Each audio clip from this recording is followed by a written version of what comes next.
अर्थात मी मगाशी सांगितलं की अनेक माझे ड्रीम प्रोजेक्ट ज्याला मी म्हणेन तेवढे पुरं करायचे. मग नाशिकचा तुमचा नाशिक मुंबई रस्ता आणि फ्लायओव्हर असेल, एअरपोर्ट असेल, तुमचं पोर्ट क्लब असेल, फिल्ड ट्रॉली असेल, रस्ते असतील, नाशिक पुणे नाशिक त्र्यंबकेश्वर वगैरे वगैरे वगैरे, मंदिर वगैरे, दिल्लीमध्ये महाराष्ट्र सदन असेल. तर हे असे इथेच सुद्धा अनेक काही प्रोजेक्ट जे आहेत माझ्या ड्रीम प्रोजेक्ट ज्याला मी म्हणेन त्यातला हा एक मोठा प्रोजेक्ट होता की ज्याच्यामुळे त्या भागातील जेवढी गावं आहेत त्या लोकांचं जे आहे राहणीमान, त्यांची आर्थिक परिस्थिती जी आहे ही सुधारणार आहे आणि स्वप्न पूर्ण होणार आहे. आणि ते अतिशय महत्त्वाचं आहे कारण त्याने लोकांची भूक भागणार आहे, दोन पैसे त्यांच्या हातात मिळणार आहेत. त्यामुळे ते इथला शेतकऱ्यांच्या हातात पैसे आले की ते खर्च करतात, म्हणजे इथली जे दुकानदारी मार्केटिंग हे सुद्धा आपोआपच वाढणार आहे. म्हणजे सगळ्याच प्रकारच्या याला आर्थिक व्यवस्थेला चालना भेटणार हे काम आहे. आणि अनेक वर्ष सांगतो आहे की त्या भागामध्ये मला वाटतं चितळे कमिशन आणि त्यांनी 55 TMC पाणी सांगितलेलं आहे. आणि जळगावच्या इथे 110 TMC पाणी तापी नदीतून आपल्याला जे मिळालं त्यातले 11 TMC पाणी मला वाटतं आपण फक्त अडवू शकलो. 99 TMC पाणी गुजरातच्या उकाई धरणामध्ये जातं आणि हे सुद्धा 55 TMC पाणी असं इकडे तिकडे. त्याचा हा अतिशय छोटा पार्ट आहे.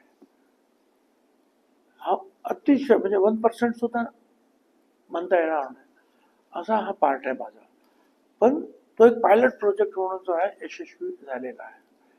आणि मी आज कित्येक मी मध्ये एकदा वेळमध्ये सुद्धा बसलो होतो विरोधी पक्षात असताना की तुम्ही का करत नाही.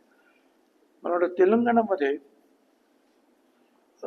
कलमेश्वर त्यांनी 700 मीटर पाणी उंच उचललं, कितीतरी पंप लावले आपल्या ह्याच गोदावरी नदीवर आणि 1.25 लाख एकर जमीन भिजवली आहे. आपल्याला कुठे 300-200 असे पाणी उचलायचे, कुठे डोंगरांना आता आपल्याकडे ते टनेल करणाऱ्या मशीन्स आल्या. हे आम्ही जे काही डोंगर जे पोखरले ते तर मॅन्युअली काम केलेलं आहे. त्यावेळेला मशीन्स नव्हत्या माझ्याकडे. आता त्या मशीन झालेल्या आहेत मुंबईमध्ये टनेलवर काम करणाऱ्या. तर ते पाणी जे आहे हे सगळं जर उचललं आणलं तर नाशिक पण अख्खा मराठवाडा जो आहे त्याचा पाण्याचा प्रश्न सुटणार आहे.